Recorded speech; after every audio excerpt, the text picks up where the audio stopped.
입니다.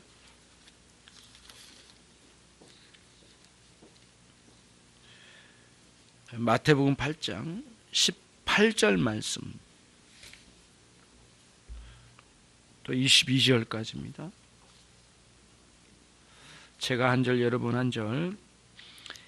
예수께서 무리가 자기를 에워싸임을 보시고 저편으로 건너가기를 명하시니라.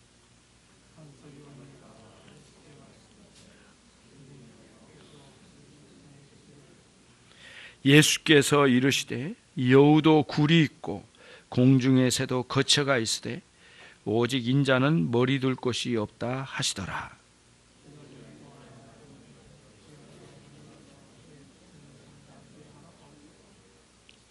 같이 합니다. 예수께서 가라사대 죽은 자들로 저희 죽은 자를 장사하게 하시고 너는 나를 쫓으라 하시니라. 아멘.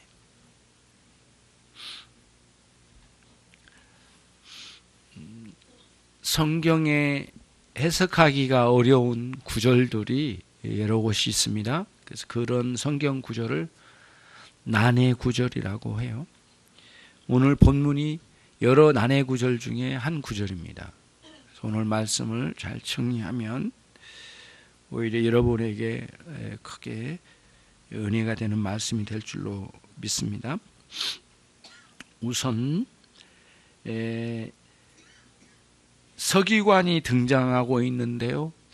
사실은 이게 무슨 뜻이냐면은 마태가 앞부분에서 그러니까 16절과 17절에서 마태가 먼저 이야기했었죠. 예수님께서 여러의 기적을 보여주셨습니다. 그러니까 오늘 마태복음 8장의 문맥으로만 본다면 먼저 한센병을 고쳐주셨잖아요. 1절로 4절에. 그 다음에 백부장의 신하를 고쳐주셨죠. 소년이라고 했죠. 소년 고쳐주시고, 그리고 이후에 손을 고쳐주시고, 이후에 베드로의 장모를 우리 주님께서 치유해 주셨어요. 이런 장면이 쭉 나오고요. 그 다음에 16절에 보면은 수많은 병인들과 그리고 귀신 들린 자들을 치유해 주시고 귀신을 쫓아내 주셨죠. 그 내용이 이제 앞부분이 나왔습니다. 그런데 마태는 그거를 보고 그거를 목도하고 뭐라고 했느냐면은 이사야의 말씀에 예언된 것처럼 53장에 그분은 저 방식으로 예수님 당신 자신이 우리의 질고 질병의 고통, 다른 표현으로 말하면 죄의 결과로 고통하는 인생들의 고통을 대신 감당하셨구나. 메시아의 사역을 눈떠 확인하게 된 거예요. 그게 마태의 개념이에요. 그래서 이제 16절, 17절에서 큰 감동을 받아요. 단순히 그 사람들을 병 고치고 귀신 쫓아내고 그걸 끝나는 게 아니에요. 그 뭐를 보여준다? 메시아로서 우리 인생들의 모든 죄를 다 걸머쥐고 당신 십자가의 죽으심으로 감당하시고 죄인들을 구원하신 메시아 구세주의 역사를 나타내는 그러한 일환으로 병고침과 귀신을 몰아내시는 위대한 역사를 이뤄나가신 것을 마태는 그걸 목도했다는 거예요. 굉장한 깨달음이죠. 마태로서는 굉장한 깨달음이죠. 그거를 17절에서 이제 기록을 했어요. 그런데 다 똑같이 마태처럼 깨달을 수 있는 건 아니잖아요. 사람은 다 각자 다르니까, 상황도 다르고 은혜도 다르니까 깨달음이 달랐던 거고 느끼는 것도 달랐겠죠. 그런 상황을 모두 함께 목도한 서기관은 다른 개념으로 이거를 보았던 거예요. 그리고는 예수님께 튀어나온 거예요. 그리고는 예수님께 요청했던 거거든요. 그게 이제 19절에 나와요. 한 서기관이 나와 예수님께 말씀을 드렸는데, 선생님이 어디로 가시든지 나는 선생님을 따르겠습니다. 선생님 따르겠습니다. 이렇게 이제 서기관이 예수님께 이제 나와서 예수님께 말씀을 드렸죠. 그래서 예수님은 전혀 동문서답 같기도 하고 또 한편으로는 굉장히 그 냉혹한 말씀을 던지신 것 같은 느낌으로 전혀 다른 말씀은 거기에 그런 따르겠다고 하는 그 서기관에게는 전혀 합당하지 않는 대답 같은 말씀을 해주신 거예요. 그래서 이제 우리들이 참 어려운 말씀이죠. 20절 말씀을 다시 한번 우리 서기관의 그 이야기에 주님 답변 한번 보시겠습니다. 20절 같이 읽겠습니다. 예수께서 이르시되 여우도 굴이 있고 공중의 새도 거처가 있으되 오직 인자는 머리 둘 곳이 없다 하시더라. 인자는 예수님 당신 자신을 가르치는 거고요. 그렇죠? 우리가 알 수 있는 거고. 여기서 우리들이 참 그 예수님의 냉혹한 이 말씀을 들으면서 이제 서기관이 어떤 사람으로, 그리고 서기관이 어떤 마음으로 예수님께 왔는가가 이제 중요해요. 그래서 당대의 서기관이라고 하는 사람들은 어떤 사람들이었느냐 하면은 그 성전에서 그 율법서를 관리하는 사람만이 아니에요. 율법서도 관리하고 그거를 또 가르치는 사람들이었어요. 그래서 사람들에게, 유대인들에게 율법서를 가르쳐내는 거예요. 계속해서 율법서를 가르치거든요. 그러니까 가르침에 있는 이 서기관들은 유대인들에게는 최상위 계층에 있는 사람들입니다. 당대에. 그러니까 세상의 영광을 다 누리는 사람들이 서기관들이었단 말이에요. 그런데 오늘은 참 놀라운 일을 봤어요. 서기관이. 예수님께서 이런 수많은 기적들을 보여주시는데 자기가 지금까지 누렸던 이 영광과는 다른 또 다른 세계의 영광이 있을 거라는 기대감을 가진 모양이에요. 그리고는 서기관의 입장에서는 또 다른 길이 열려진 거예요. 너무 감동이 되어가지고 나 예수님 오늘부터 따르겠습니다. 이렇게 이야기를 한 겁니다. 그런데 예수님께서는 서기관의 마음을 꿰뚫어 보신 거예요. 그러면 서기관의 마음에는 뭐냐면은 지금까지 세상의 추앙을 받으면서 세상의 영광을 위하여 그토록 사람들의 부러움을 사는 최상위 계층에서 누리는 그런 삶의 맥락에서 그런 일환으로 예수님을 뒤쫓으면서 뭔가 새로운 세상의 영광을 누리면서 살 길이 열려질 거라고 하는, 그래서 예수님을 뒤따르면서 누리게 될 영광을 뭔가 꿈꾸고 주님 앞에 나왔다는 거죠. 그것을 주님께서 꿰뚫어 보신 거죠. 그래서 주님께서 말씀을 하신 거예요. 그 서기관의 마음을 꿰뚫어 보시고 말씀하신 거예요. 네가 나를 따라오려고 하느냐? 세상에서 그토록 좋은 평판을 듣고 그리고 그토록 세상에서 누리는 영광을 또다시 나를 따르면서 누리려고 너는 마음 먹었는지는 모르지만은 사실은 내가 이 가는 길에는 여우가 누리고 있는 굴 그것도 없고 날아다니는 새들이 둥지로 가지고 있는 그 거처도 없다. 내가 가는 길에는 누워서 머리를 좀 기대어서 좀 쉴만한 그것도 없다. 이렇게 말씀하시면서 서기관이 바라보는 세상적인 영광이에요. 세상이 그토록 떠받쳐줘서 누리고 있던 기쁨과 세상의 즐거움들이 나를 따라온 길에는 없노라, 이렇게 말씀을 해주신 거예요. 그러면서 서기관의 마음을 정리시키는 거죠. 단념시키는 그런 작업을 해주셨어요. 그럼 여러분, 우리들이 여기서 이제 깜짝 놀랍죠. 사실은 어떻게 예수님이 이렇게 냉혹하게 이렇게 말씀하실 수 있는가, 좀 부드럽게 말씀할 수 있는 것은 아닐까, 이렇게 생각할 수도 있는데, 주님께서 이렇게 말씀하심을 통해서 가지고 있는 인간 안에 있는 세상에서 추구했던 그 영광이 있죠. 이 세상의 정욕과 안목의 정욕을 따라서 살던 사람들이 예수님을 따르면서 정리되어져야 될 것이 무엇인지를 우리에게 보여주신 거예요.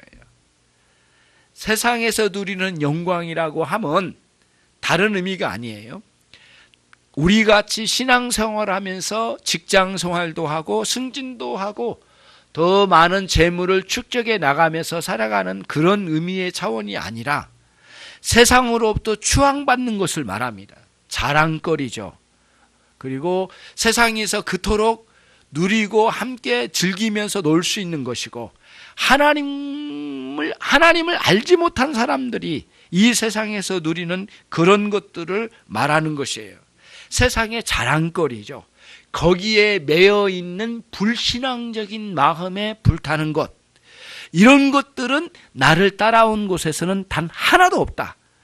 여우도 굴이 있고 새도 거처가 있건만 내게는 머리 둘 만한 곳도 없듯이 전혀 거기에는 그런 것이 있지 않는 곳이다 라고 말씀해 주시면서 신앙의 길을 가는 성도들이나 신앙을 따라서 살아가려고 하는 많은 사람들이 세상적인 욕망을 따라서 뭔가 꿈꾸고 예수를 만나서 성공을 꿈꾸는 사람들, 그래서 세상에서 누리고자 하는 많은 그 영광, 이런 것들을 온전히 제거시키는 주님의 그런 방식으로 말씀을 해주신 것이에요. 요게 이제 오늘 주님의 이제 맥락이에요. 그러면 이제 우리들이 오해되기가 참 쉬워요. 어떤 면에서는 또 다른 어려움이 있느냐면은, 그러면은 예수 믿는 사람들에게는 재물도 없어야 되고 뭔가 지위도 없어야 되고 우리에게는 갖춰진 게 하나도 없고 입는 옷도 없고 사는 집도 없어야 된다는 말인가? 전혀 그런 말씀이 아니에요. 그게 기독교에 오해된 소리들이 굉장히 많거든요. 전혀 그런 게 아니라 세상이 부러워하고 세상에서 자랑거리로 여기는 불신앙적인 욕망의 마음을 불태우면서 살아갈 수 있는 예전에 서기관이 살던 그런 마음, 그 마음으로 살아갈 만한 여건은 이 세상에는, 이 믿음의 세계는 전혀 없다라고 하고 말씀을 주신 거예요. 동시에 주님을 따르는 사람들에게 주어진 많은 여건과 환경과 상황들이 있을 거예요. 그런 모든 것들은 하나님께서 주신 것으로 주님을 따라가는 사람들은 새로운 가치관의 변화가 일어나게 된 거예요. 아, 내게 주신 아파트나 내게 주신 모든 재물이나 내게 주신 지위나 기회, 살아갈 수 있는 아름다운 삶의 기회들은 모두 하나님께서 선물로 주셨으니 세상에 나가서 자랑으로 삼을 것이 아니라 하나님께 감사함으로 살아가야 할 것이라고 하는 새로운 생각과 가치관의 변화가 일어나게 되었어요. 그러니까 여전히 서기관이 꿈꾸고 있는 이 세상에서 사람들이 부러워하고 자랑하고 세상에다 들이대고 자랑하면서 나팔 부르던 그런 삶의 태도로 가지고 있던 그런 방식으로 주님을 따라가면서 누릴 수 있을 거라고 생각하는 것은 전혀 예수 안에는 없다고 하는 말씀을 통하여 아주 냉혹하게 서기관의 그 경솔한 마음을 단념시키는 주님의 아주 냉혹한 말씀을 우리에게 주신 거예요. 이런 방식으로 주님이 말씀해 주시면서 대화 자체는 매우 차갑게 됐지만은 사실은 주님께서 정확하게 말씀해 주신 거거든요. 그래야만 하고 그럴 수밖에 없고 딱 한 길이거든요. 주님을 만나고 난 다음에는 이전에도 하나님이 주셨고 예수님을 만나기 전에도 하나님이 주신 것을 누리면서 세상의 정욕을 따라서 즐기던 것이 우리의 부끄러움이었지, 이전에 살던 우리에게 주신 것이 하나님 주신 것이 안 주신 것이 아니었죠. 다 하나님 주셨던 거란 거예요.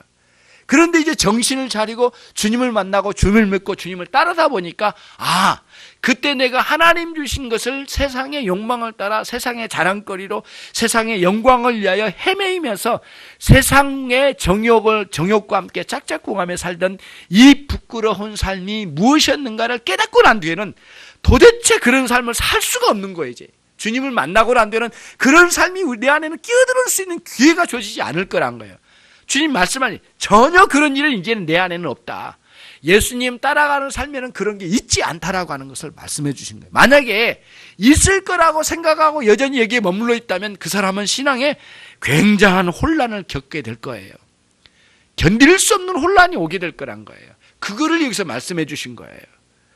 세상의 자랑거리가 아니라 하나님께 감사거리로 나와야 된다는 거죠.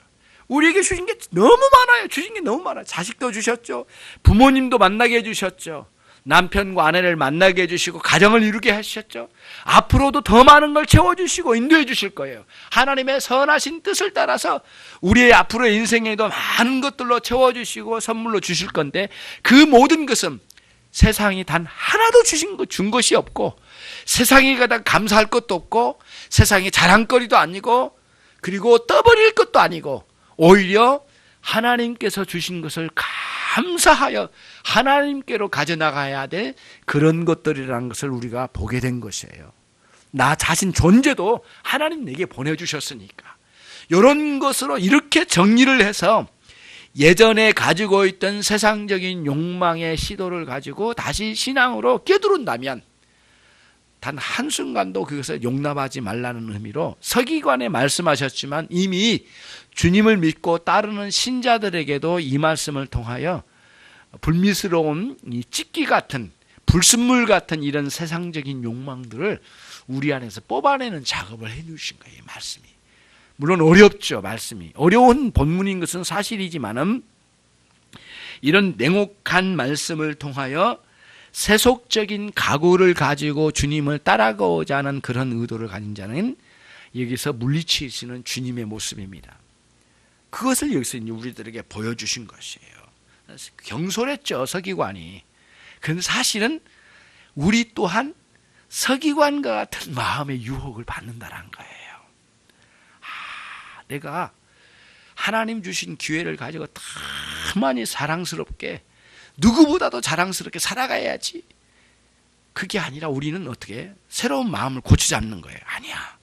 주님이 주신 기회를 잘 활용해서 열심히 하나님께 충성을 다하여 직장을 다닌 것도 사장을 위해서 다닌 것이 아니라 사장보다도 더 높이 계시는 우리 주님의 영광을 위해서 내가 가야지. 예?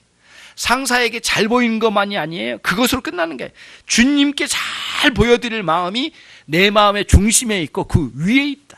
이런 생각을 갖는 거죠. 그게 이 본문에서 우리들에게 아주 냉철하게 가르쳐 주신 말씀이에요. 그거를 오늘 여기서 주신 거예요. 여전히 세상은 계속해서 우리를 유혹하게 될 거예요. 끊임없이 유혹하는 거거든요. 예. 실제로 영적으로도 여러분들을 강력하게 유혹할 때가 많아요. 세상이. 그런 세상이 여기서 말하고 있는 세상은 어떤 세상일까라고 제가 이제 말씀드리면 다시 한번 정리하면 이거예요. 여러분의 이웃집에 살고 있는 사람들의 세상이 아니에요.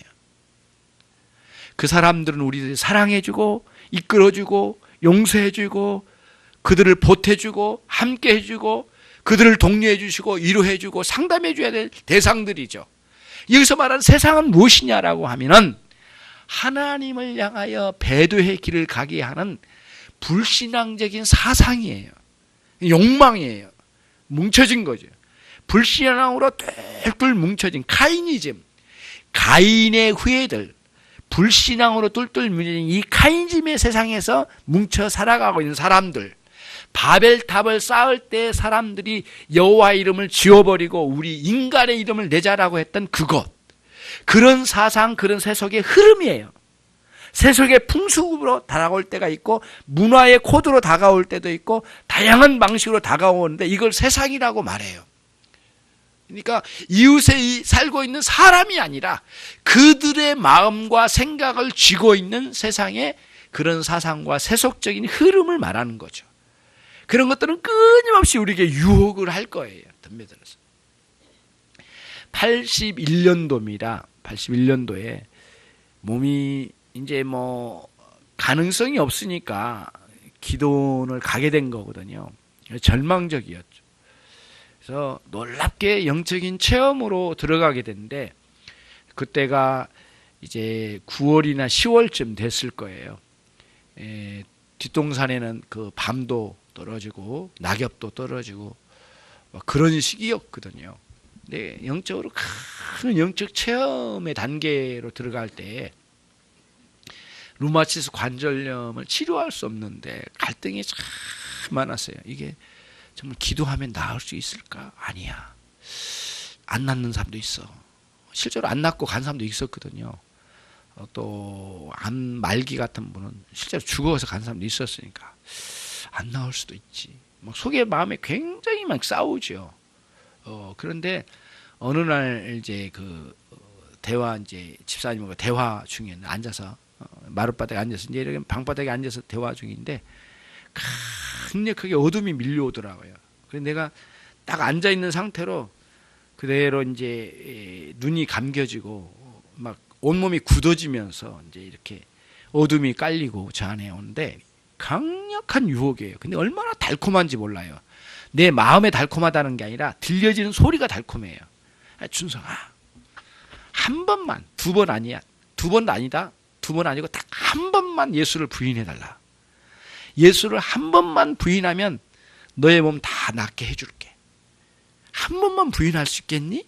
계속 귀에 들린 게 아니라 이 마음에 막 울려요. 마음에 막 울림으로 들리는 거예요. 강력하게. 그래서 굉장히 이거는 이 순간만큼은 내가 놓쳐서는 안 된다. 그래서 내가 거기에 이렇게 대답을 해서 이제 말을 하려고 했거든요. 근데 말이 안 나온 거예요. 가위 눌릴 때 이게 입이 안 열린 것처럼 그런 현상이 이제 일어난 거예요. 한순간에. 예, 그러면서 이제 막 기도하면서 이야기를 했죠. 몸이 낫지 않아도 되니까 나는 사단의 말을 듣지 않겠노라. 난 듣지 않겠다.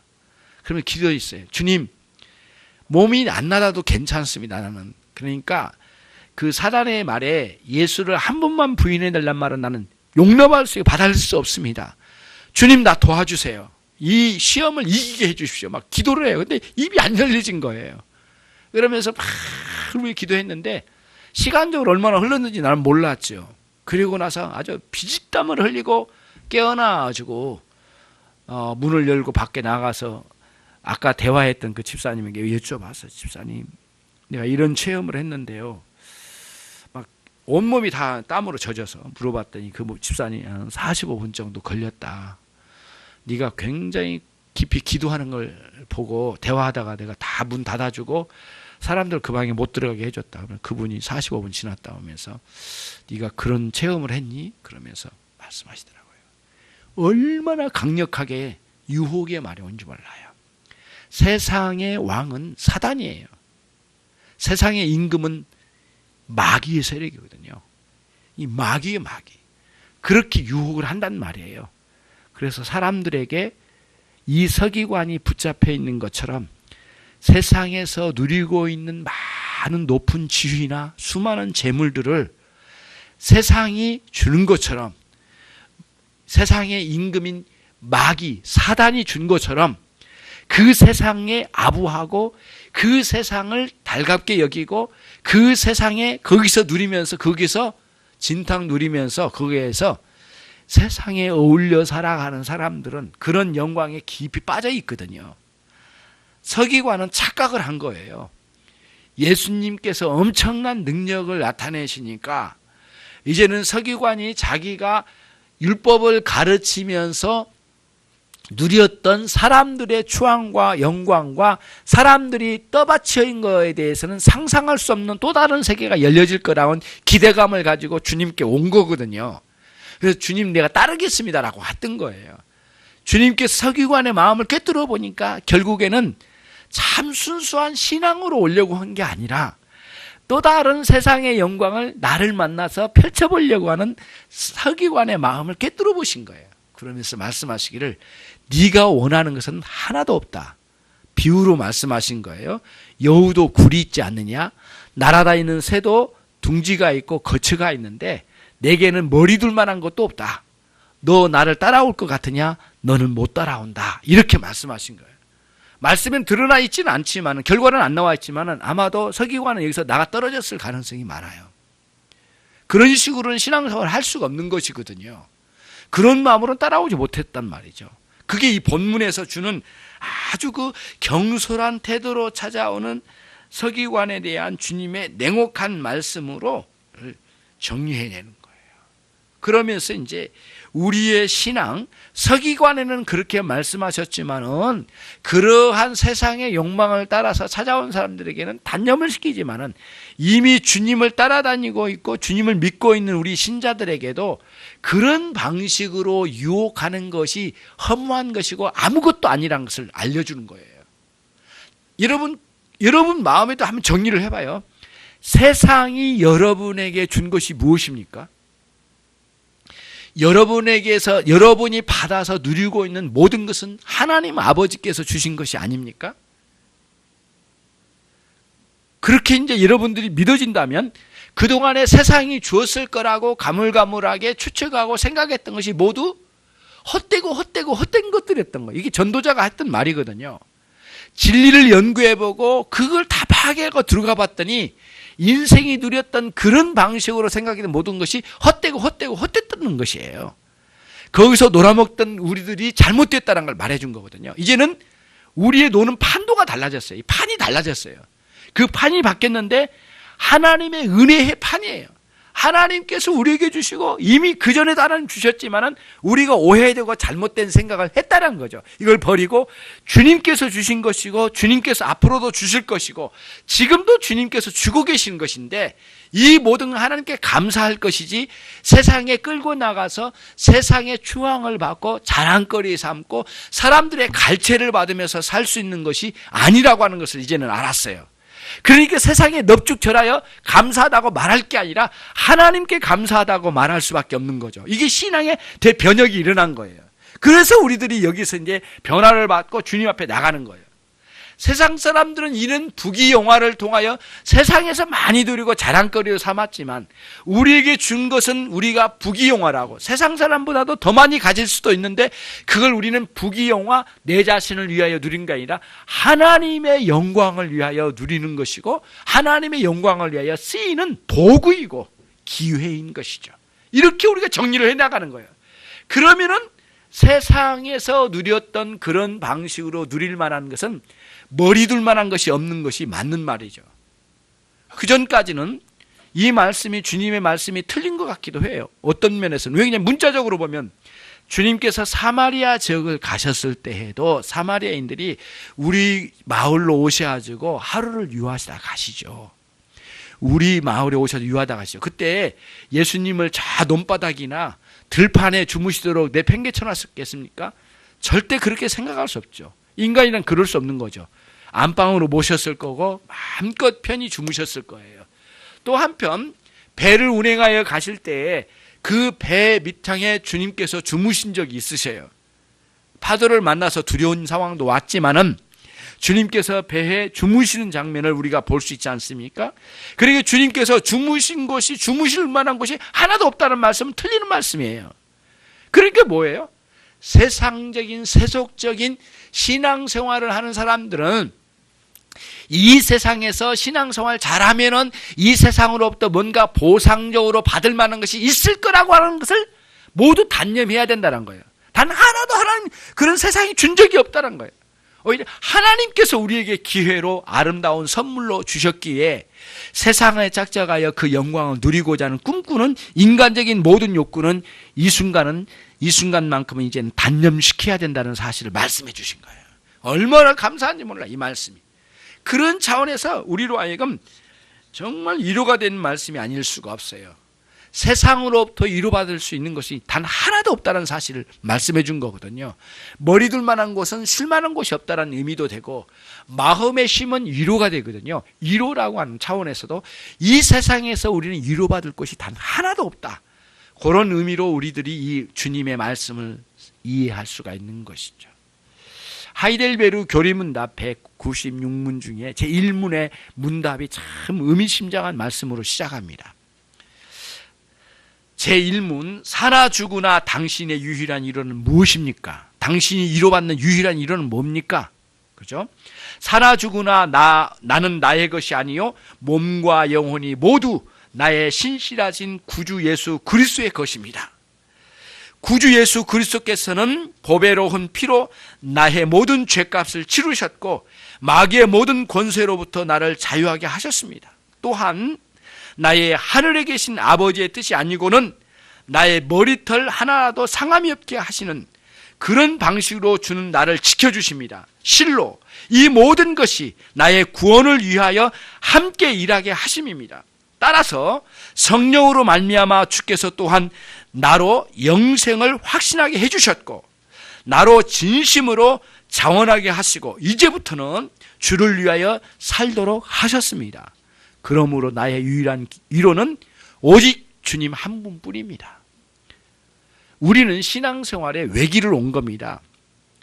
삼천포를 가보진 않았지만은 삼천포로 빠지면 다른 데로 돌아갈 수가 없다면서요. 그 길로밖에. 신앙의 삼천포로 빠진 사람들이에요. 다른 길은 없어요. 주님 외에는 위로받을 곳이 없다는 거예요. 세상에서 위로받으려고 하는 순간 그는 착각을 하고 있는 거예요. 서기관의 방식이죠. 우리는 모두 그거를 걷어치웠다는 거예요. 그런 길을 이미 끊어버린 거거든요. 돌이킬 수 없어요. 이제는. 오직 주님 안에서만이 누리는 이러한 신앙의 외길을 지금 걷고 있다는 사실을 깨달아라는 거예요. 주님께서 그거를 오늘 여기서 말씀해 주신 거예요. 두 번째 말씀이 참 어려운 말씀이기도 해요. 보십시다. 20절, 21절. 제자 중에 또 하나가 가로되 주여 나로 먼저 가서 내 부친을 장사하게 하옵소서. 22절 같이 읽습니다. 예수께서 가라사대 죽은 자들로 저희를 죽은 자를 장사하게 하고 너는 나를 쫓으라 하시니라. 이 참 어려운 말, 더 어렵죠. 앞부분보다 더 어려운 말씀이에요. 아니 어떻게 그 아버지 돌아가셨는데 장사하지 말고 너는 나만 따라라 이렇게 들려지잖아요. 아닙니다. 본문 그 말씀이 아니에요. 우선은 앞부분에 이 제자 중에 한 사람이라고 한 사람은 사도일 수도 있고 예수님을 따른 사람 중에 한 사람일 수도 있습니다. 가능성 높은 건 뭐냐면 사도가 아닐 가능성이 많아요. 사도가 아니라면 예수님을 따르는 무리 중에 한 사람일 수 있어요. 자, 그런데 그가 예수님께 말씀을 드렸어요. 저는 따라가는데 이제는 부모를 장사하고 난 뒤에 다 끝나고 오는데 오겠습니다 이렇게 했는데, 지금 방금 전에 그 집에 부모가 돌아가셨다는 뜻이 아니에요. 나로 하여금 주님을 따를 수 있으려면 이제는 아직은 기회가 안 됐습니다. 아직은 주님 부모님을 모시고 그분들을 효도하고 그분을 봉양하고 난 뒤에 그분들 둘 다 돌아가시고 난 뒤에 그때 내가 주님을 따라가겠습니다. 그런 의미입니다. 이 본문이 그런 의도가 있어요. 깔려 있어요. 의미가 깔려 있어요. 자, 그 다음에 그러면 이제 주님께서 말씀하신 거예요. 그러면은 이렇게 말씀하시죠. 이게 정말 주님 이렇게 말씀하심이 여러분 받아들여집니까? 죽은 자들은 죽은 자를 장사하게 하고 그 세상에 죽은 자들이 있는데 죽을 사람들이고 그 니네 부모도 죽었지 않았냐? 그 사람들끼리 알아서 해라고 해라 이렇게 말한다는 말씀을 하신다면 이게 도대체가 예수님의 말씀이 전체적으로 인륜을 저버리고 말이죠. 이렇게 신앙생활하라. 단 한 사람도 그런 식으로 신앙생활을 한 사람도 없고 앞으로도 없어요. 이전에도 없었고 제대로 된 신앙생활 한 사람들은 그런 인륜을 저버리고 신앙생활 한 사람 단 한 사람도 없어. 그러면 문자적으로 보면 주님의 말씀을 우리가 받아들이기 어려워요.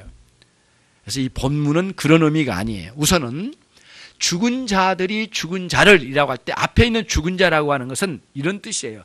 죽은 자는 뭔가를 볼 수 없어요. 만질 수 없어요. 느낄 수 없어요. 알 수가 없어요. 따라올 수도 없어요. 누릴 수도 없어요. 어떤 차원에서? 신앙의 세계에 대해서 알 수 없고 느낄 수 없고 깨달을 수 없고 따라갈 수 없고 맛볼 수 없다는 것이에요. 영적인 세계이고 하늘나라에 대해서는 도대체 믿음의 세계를 알 수 없는 사람들이에요. 그 사람들은 그 사람들끼리 해라 이거예요. 이 무슨 뜻이에요? 그러면 네 부모님 돌아가셨으니까 너는 상관 말고 나나 따라와라 그 뜻이 아니에요. 지금 이 사람이 요청한 것은 무엇이냐면은 나의 신앙생활은 부모님을 섬기고 부모님께 효도하고 도덕 윤리의 차원에서 하나님을 섬기는 것에 머물러 있는 것을 용서하십시오.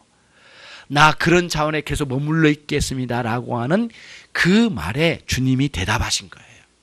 뭐라고요?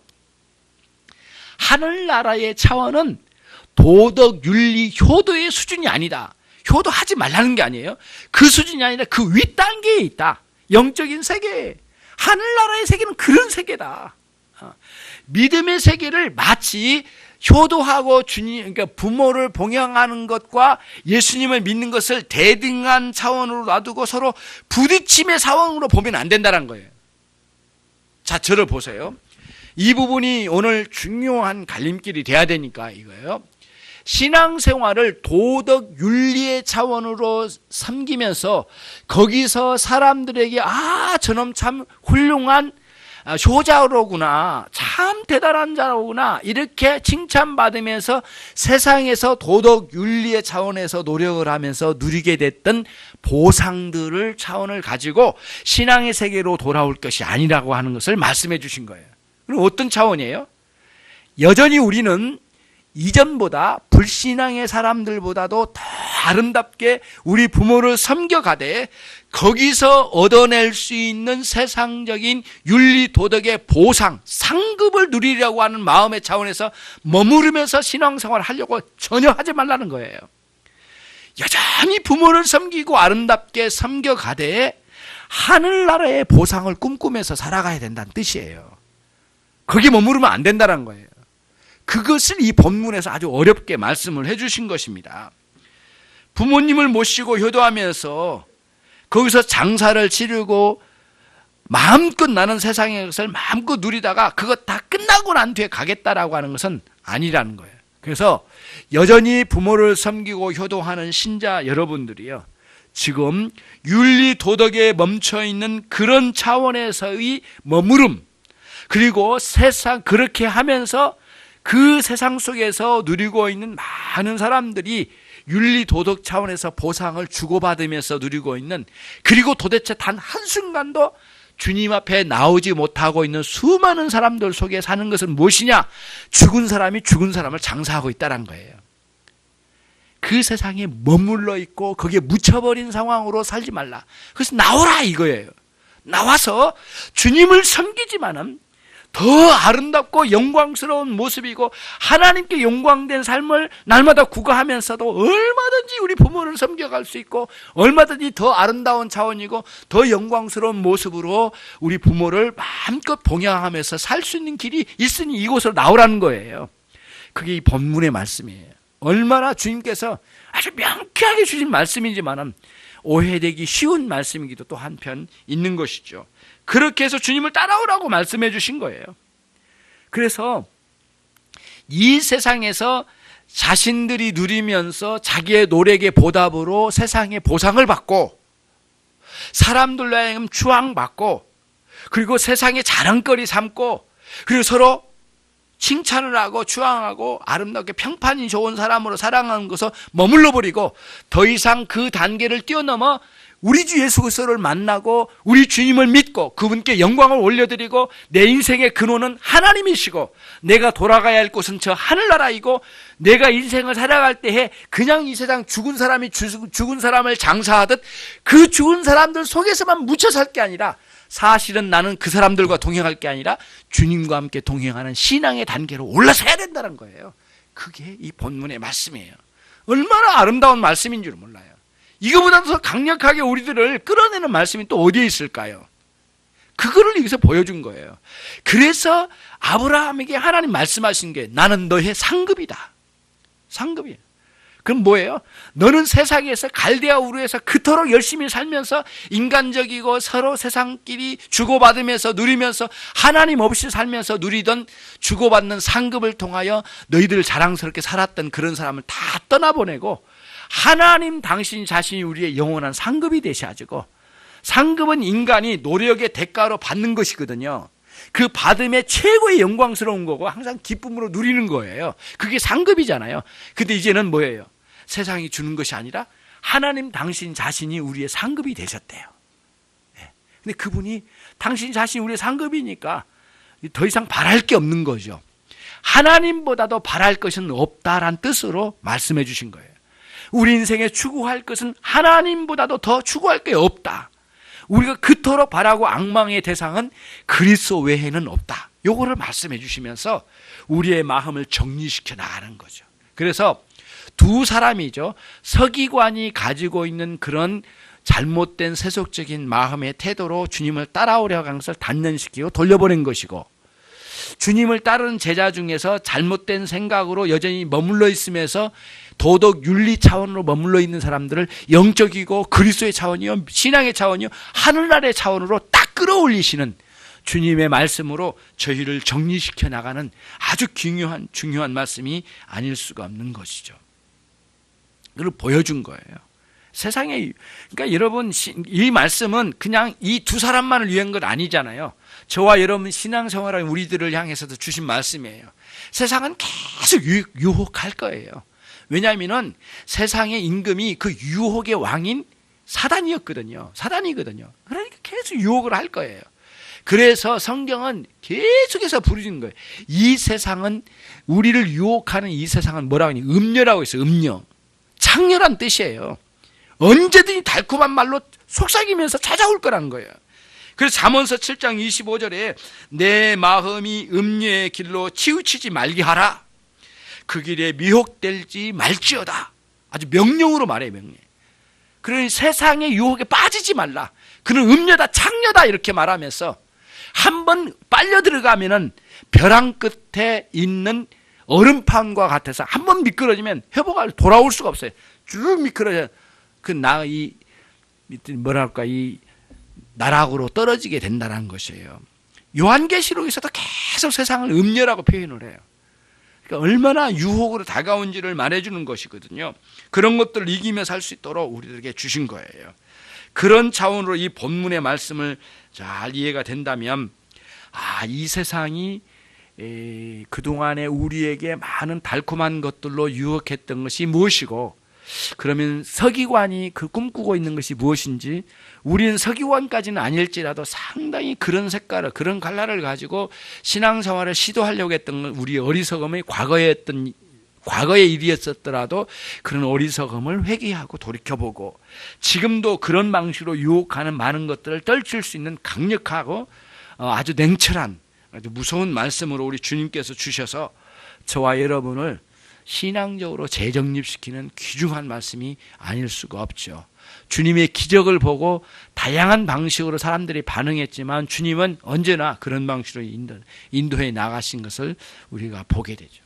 주님께서 여러분의 남은 생애를 인도하실 거예요. 한 해 동안 여러 상황들이 여러분 안에 있었겠지만 새로운 해에 또 주님께서 아름답고 이 올해보다는 내년에 더 많은 새로운 인생의 길 하나님께서 인도해 주실 거라고 확신하면서 가는 거죠. 주님 주신 선물을 따라 감사하면서 주님 섬기면서 이 외길을 걷는 신앙의 사람들로 그 자리에 서 있기를 주님의 이름으로 축원합니다.